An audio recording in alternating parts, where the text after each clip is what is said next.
Mesdames et messieurs, bonjour. Troisième partie de notre entretien intersyndical qui concerne les instances paritaires. Rentrons très vite dans le débat. Qu'est-ce que c'est les instances paritaires? CAP, CTP, CHS. Qui est-ce qui tire le premier pour expliquer ce que c'est? CAP par exemple, Jacques? CAP, donc c'est les commissions administratives paritaires, c'est la carrière individuelle de l'agent. Donc tout ce qui peut être sanction, promotion, la carrière individuelle. Bon. Une réunion qui a lieu combien de fois par an? Par principe, il y en a moins 3 aujourd'hui, puisqu'on a une CAP sur les avancements de grade qui est en fin d'année civile. On a une CAP sur les contestations de notes, il y avait stagiarisation qui est au printemps, et on a une CAP au mois de juin. La troisième CAP au mois de juin, les stagiarisations, quelques avancements d'échelon, des choses comme ça. Marie-Jo, les CTP, il y a 3 CTP, A, B, C. Non, les CTP, c'est toutes les catégories confondues qui sont au même CTP. Oui, mais il y a 3 parties. Ah non, non, non. Non, pardon. C'est les CAP qui sont en 3 parties, CAPC, AB et C. Le CTP concerne l'ensemble des personnels de la région et il a pour mission de travailler sur toutes les questions relatives au fonctionnement, questions générales, au fonctionnement de l'institution, à l'organisation. Voilà. Alors, le troisième, CHSCT. Oui. Comité d'hygiène et sécurité. Conditions de travail, on en a parlé tout à l'heure lorsqu'on a parlé de souffrance au travail. Et on peut mettre aussi les commissions de réforme, qui sont des organes paritaires, qui sont relatifs, aux positions administratives des salariés en matière de santé, donc accident de travail, maladie professionnelle. J'ai oublié la fréquence annuelle de la commission des CTP, en moyenne aussi, minimum. Normalement c'est 3 par an. 3 à 4, voire 3 à 4 et le CHS c'est à la demande. Non, c'est minimum. Il y a minimum aussi. Il y a une obligation. Alors il faut regarder le décret, mais on parle peut-être même voir un par trimestre. Il conseille de faire un par trimestre. A priori, il me semble que toutes les instances paritaires doivent se réunir au moins 2 fois par an. Alors tout ça fonctionne sous la responsabilité de la fonction RH du conseil régional, et aujourd'hui le président des séances c'est Roger Tirlicien. Voilà, le président de séance est un élu, on va dire, quelles que soient les institutions, c'est toujours un élu qui préside. Théoriquement, c'est le président du conseil régional qui doit présider.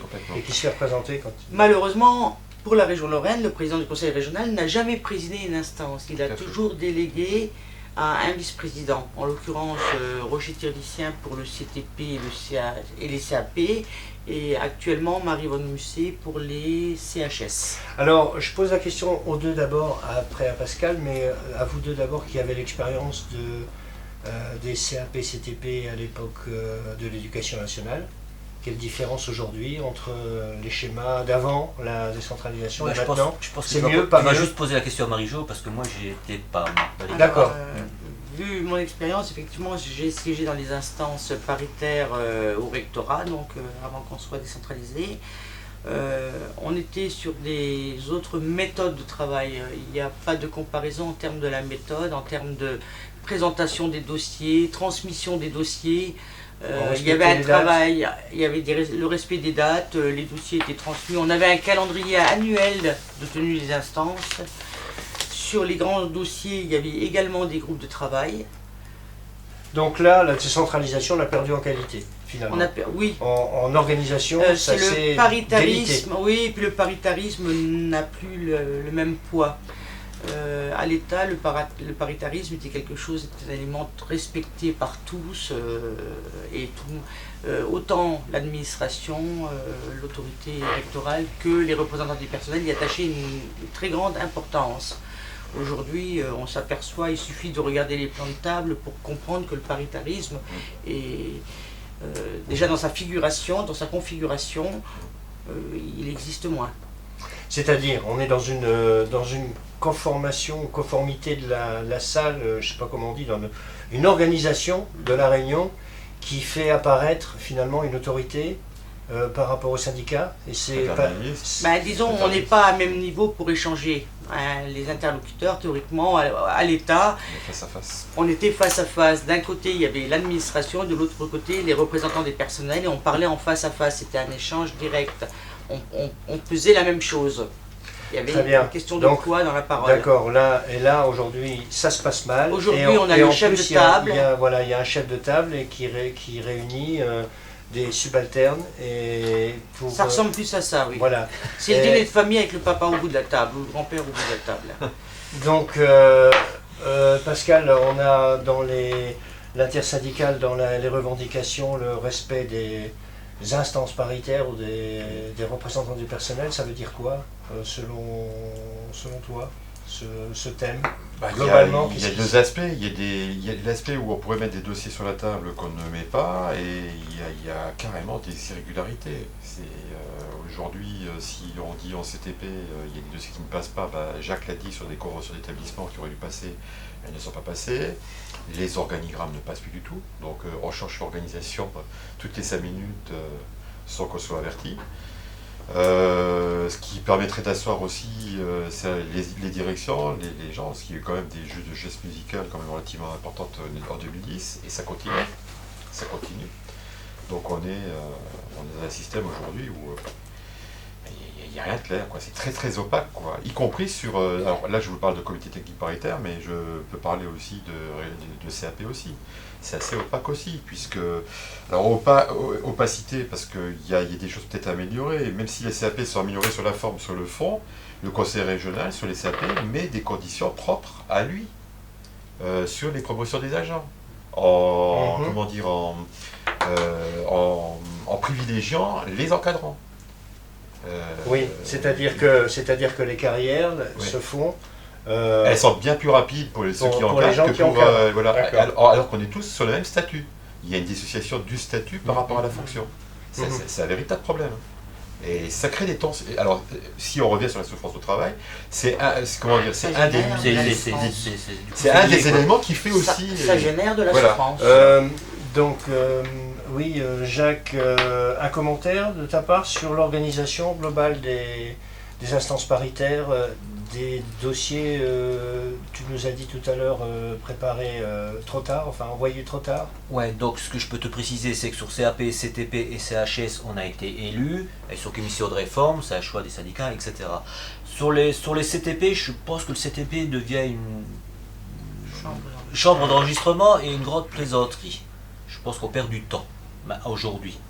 Parce qu'il me semble que notre ami Roger Tirlicien disait à une époque, on est là pour dialoguer, pour discuter, pour faire avancer les trucs là. Ce qui est entièrement faux, puisque tout est ficelé avant, il a déjà décidé, après il nous fait son cinéma un petit peu, il crée un petit peu pour impressionner le monde, mais tout est ficelé déjà. Donc CTP, pour moi aujourd'hui, ça sert pratiquement à plus rien, comme c'est fait à aujourd'hui. Tout est ficelé avant, je veux dire, c'est pas la peine, on perd du temps, hein, on serait mieux à la pêche. Oui. Les CAP, bon, comme disait Marie-Jo, ce problème d'organisation, bon, grand-père, je pense que tu as été méchant. Donc ce père de famille qu'on a en face de nous... Patriarche, on va dire. Le patriarche. Donc déjà, il faut savoir que CAP, ça peut... Moi, ce que je trouve inadmissible, c'est que ça peut dépendre de son humeur, tout simplement. La carrière d'un agent dépend si ce président de CAP s'est levé du pied gauche, il a une autre carrière. Alors bon, j'aimerais bien parce que je fais une colonne avec les moins et les plus. Alors donc j'ai beaucoup de moins et j'ai aucun plus. Alors je me pose des questions. On a perdu dans l'organisation du travail, je veux dire en termes d'organisation des CAP CTP, puisqu'avant avec l'État on respectait la parité. Aujourd'hui c'est plutôt papa qui réunit les enfants et c'est le paternalisme à plein. On perd du temps. Il y a le fait du prince, on défait les carrières, donc c'est le règne du népotisme, on est d'accord. Alors maintenant la question, c'est toute cette critique que prend de plein fouet donc, notre vice-président délégué aux affaires du personnel au conseil régional. Si lui répond banco, on met tout, on fait table rase et il n'y a plus rien. Aujourd'hui, si quelqu'un veut de l'avancement, veut une nomination, etc., il faut passer par le CAP-CTP. Donc c'est un passage obligé. il a aujourd'hui le statut de la fonction publique territoriale. Je veux dire, il y a des règles, des critères, des conditions pour avoir ces... Sauf qu'il y a certains critères que la collectivité peut décider d'elle-même. Donc je sais que dans la catégorie A et B, le jour de la CAP, il était dit au départ que chacun devait prendre grade par grade, et puis dans une CAP, on peut sauter 2-3 grades. Quoi. Ça, c'est inadmissible. Bon, ça, bon, je le dis, tant pis, j'y vais à ce terrain-là. Oui. On a des hommes politiques en face de nous. Moi, ce truc-là, il y a quelque chose qui me dérange à ce niveau-là. Quoi. Avant, quand on parlait de rectorat, comme Marie-Jo parlait de rectorat, bon, c'était des fonctionnaires d'État. Hein, c'était pas la même personne en face. C'était un fonctionnaire d'État. Aujourd'hui, c'est plus un fonctionnaire qu'on a. Donc on est dans Joker. une gestion politique.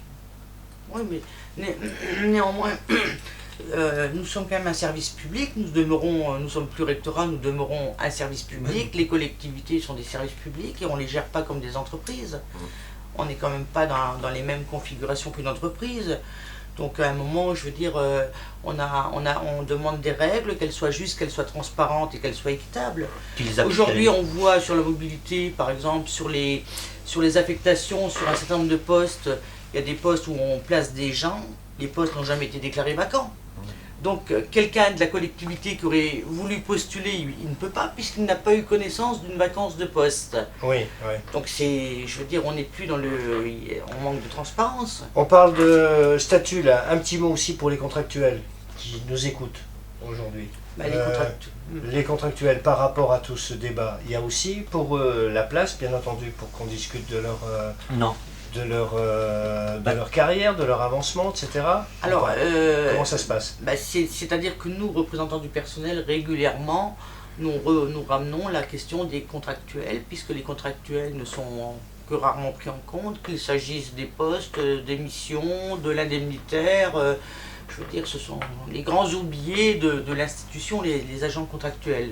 Surtout en termes de précarité. Nous avons une demande qui est forte, pour la plupart d'entre nous, c'est quand même qu'on pérennise ces emplois. Oui. Parce qu'un agent contractuel, il est toujours en situation précaire, il sera donc plus soumis qu'un autre, et on voit combien les agents contractuels sont davantage soumis encore que les autres. Donc ces gens-là ont besoin d'être reconnus, ils font un vrai travail, si on les emploie, c'est parce qu'on a un travail à leur donner.